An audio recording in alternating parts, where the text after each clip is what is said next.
journalism and media, connecting Carolina's campus and community. This is Carolina Week.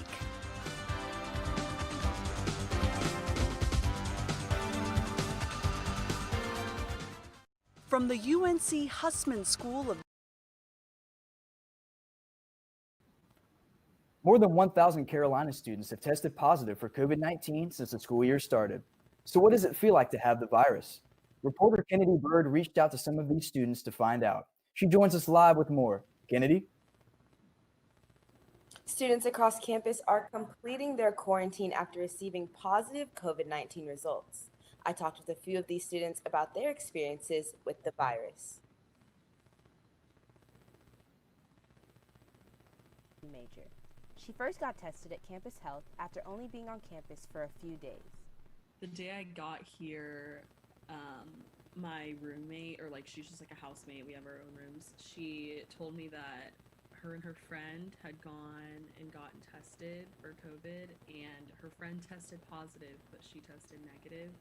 John Darden is a first-year business major. While in the COVID-19 dorm, he's witnessed some of the more unusual symptoms. Now I lost my taste, so I don't know when I'll get it back, but yeah, so I don't have my taste and I'm just slightly congested, but other than that I don't really have much. I never got a fever.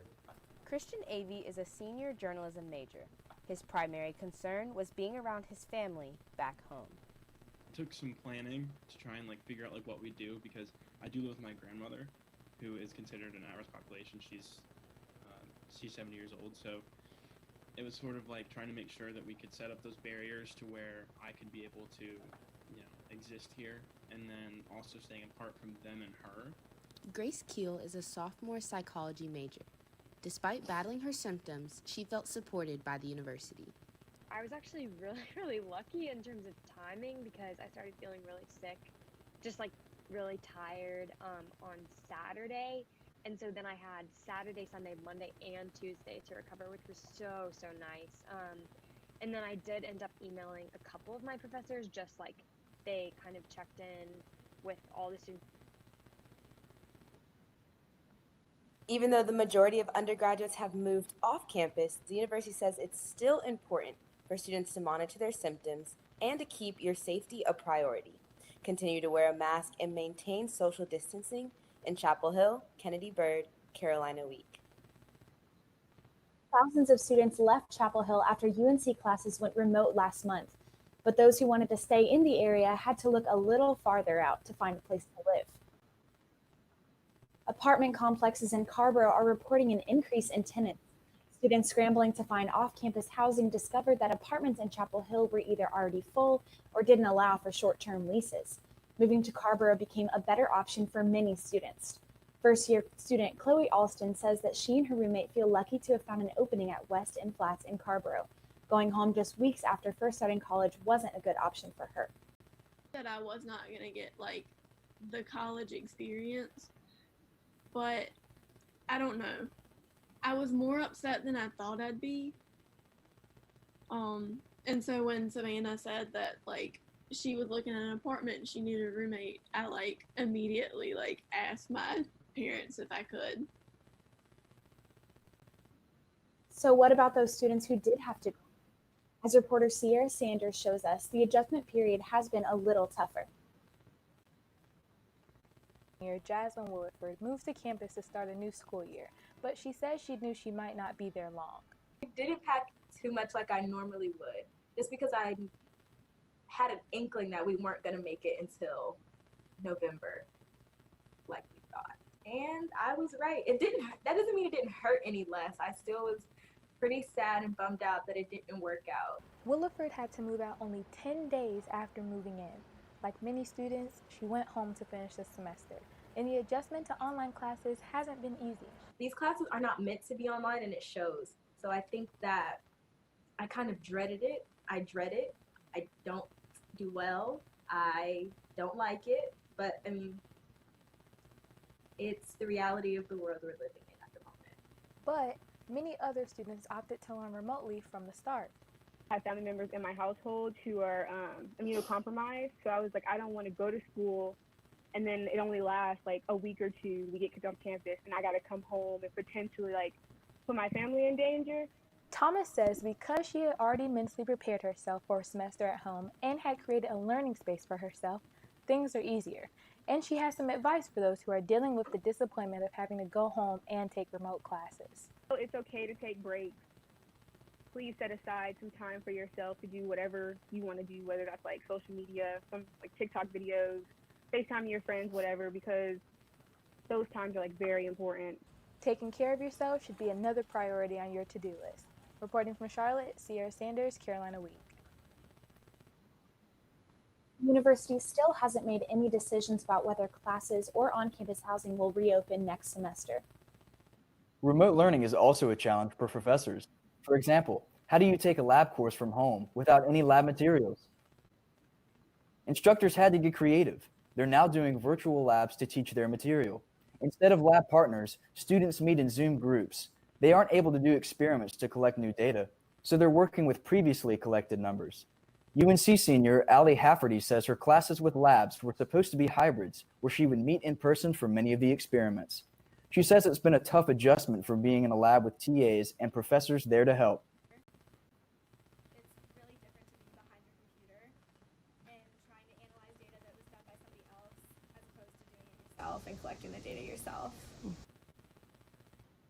Only undergraduate lab courses have moved online. Graduate lab courses are still meeting in person because of their smaller class sizes. Franklin Street landmarks like Suttons are fighting for the chance to stay open during COVID-19. Store owner Don Penny says the main reason Suttons has stayed open is due to the generosity of his landlord. He says business at Suttons is down 80% since March. A GoFundMe page called Save Suttons Drugstore raised 1/3 of their $100,000 goal in less than a week. Suttons regular Madeline Stiles says Chapel Hill wouldn't be the same without Suttons. Suttons is absolutely a staple on Franklin Street. It's one of my favorite restaurants, one of my friends' favorite restaurants, and recently we heard that Suttons was in a little bit of financial trouble because of COVID-19 and they weren't having enough people come in and eat.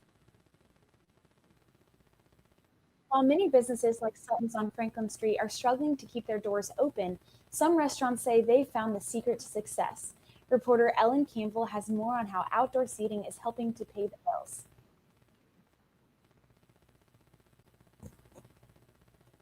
Newest additions, the Tequila Bar and Taqueria opened its doors back in May, and with their brightly colored outdoor seating area, they've been able to be successful even during these difficult times.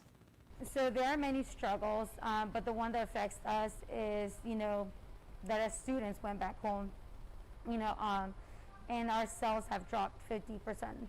The restaurant is now relying on Chapel Hill residents to stay afloat, and the outdoor dining area is attracting more customers. So the number one thing is like the plaza helped us, with spraying out the seating outside, because we only had limited seating, but now we have, more seating because people like to sit outside. They love the atmosphere here and the chairs, so the plaza helped us a lot. Even with outdoor seating, regulating social distancing and safe practices at dining facilities is a difficult task. Kaychula has worked very hard to set up a safe environment for its customers. So as soon as they come in, we get people to sanitize their hands. We have a QR in each table so they can open up their camera, and just scan it, and the menu's gonna pop up. So that's one thing, to help us kind of keep everything, cleaned. Also, the seating is spread 6 feet apart. Our, servers have a mask on. We ask our customers to have, as soon as they walk in, put their mask on. Once they're seated, they can definitely take it off. And, that helps us a lot. Kaychula hopes to continue to grow their outside seating area and provide a safe and fun atmosphere for their customers. In Chapel Hill, Ellen Campbell, Carolina Week. About half a dozen Franklin Street favorites have announced they're closing for good. That includes Lula's Fried Chicken, Miss Mong's, and Moe's Southwest Grill. And a UNC tradition has been postponed. This Friday marks the 19th anniversary of 9/11, but for the first time in 6 years, UNC will not be holding its annual memorial stair climb. Students and first responders usually climb the equivalent of 110 flights of stairs in Kenan Stadium to honor the victims and rescuers of the Twin Towers attack. Organizers hope to resume the event next year. The university has given the go-ahead to allow certain buildings on campus to change their names. Faculty members working in one building thought theirs should be included in that group. Hamilton Hall is home to the history, sociology, political science, and peace, war, and defense departments. Faculty sent a request to the Board of Trustees asking to rename the building Pauli Murray Hall. It's currently named after Joseph Hamilton, a UNC professor in the early 1900s who often praised the KKK. The new name comes from civil rights activist, lawyer, and professor Pauli Murray, who grew up in Durham. In 1938, Murray applied to Carolina's graduate program in sociology, but was rejected because of her race. Current PhD student Katie Laird says changing the building's name from Hamilton to Murray is the right thing to do. We want to use this name as something that we can look forward to and kind of improve the way that we deal with race and deal with discrimination, and hopefully as an inspiration to be better. The name change isn't official yet, although the faculty inside the building are calling it Murray Hall. The university website still lists it as Hamilton Hall. It's almost time for football season again, and Tar Heel fans are ready for the boys of fall more than ever before.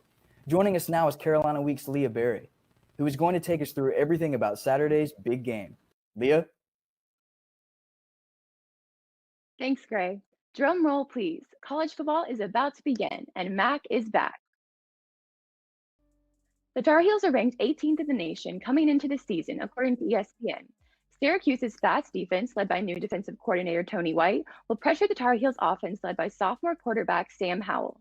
Head coach Mac Brown has trained offensive players to play multiple positions in order to compensate for a lack of depth. Brown says the game will be a test to see if his team has earned its spot in top 25. We've had a lot of hype since the bowl game. A lot of people have been talking about how much better we're going to be and how good we're going to be. And we'll see now, is that hype real? Are we going to be that much improved, or was it just the momentum at the end of last year and we've lost that momentum now? So it's time to play somebody else and really figure out who we are. I know the type of player I can be if I keep doing what I'm supposed to do. So no one's expectations are higher than my own. I set myself to a high standard, and I just go by that every single day, no matter if people are saying good things about me or bad things about me. I just stick to my own standard and my own expectations. With the start to a new football season only days away, 3 Tar Heel players are already making national headlines. The preseason All-ACC team includes senior running Michael Burke, who had 1,620 all-purpose last season. Receiver Dan Newsom led UNC 70 reception 2019 on his way to be named a second-team All-ACC receiver. As a first-team All-ACC linebacker in 2018, Chaz Surratt had a breakout junior year. He led UNC with 115 tackles and was named ACC Defensive Player of the Year runner-up. There won't be any fans in the stands when the Heels host Syracuse on Saturday, at least not real ones. Tar Heel fans can order life-size cutouts of themselves to be featured in the seats of Kenan Stadium. The NBA and MLB are using virtual spectators, but Carolina fans can also get a photo of their cutout in the Tar Heel locker room, as well as a signature from Coach Mac Brown. At the end of the season, fans can pick up their cutouts to proudly display in their homes. That's all for sports. Back to you guys. Thanks, Leah. With the loss of senior year traditions and in-person classes, many UNC seniors are facing a little more than senioritis this year. Reporter Jasmine Bunch has more on the senior struggle and what's being done to try to fix it.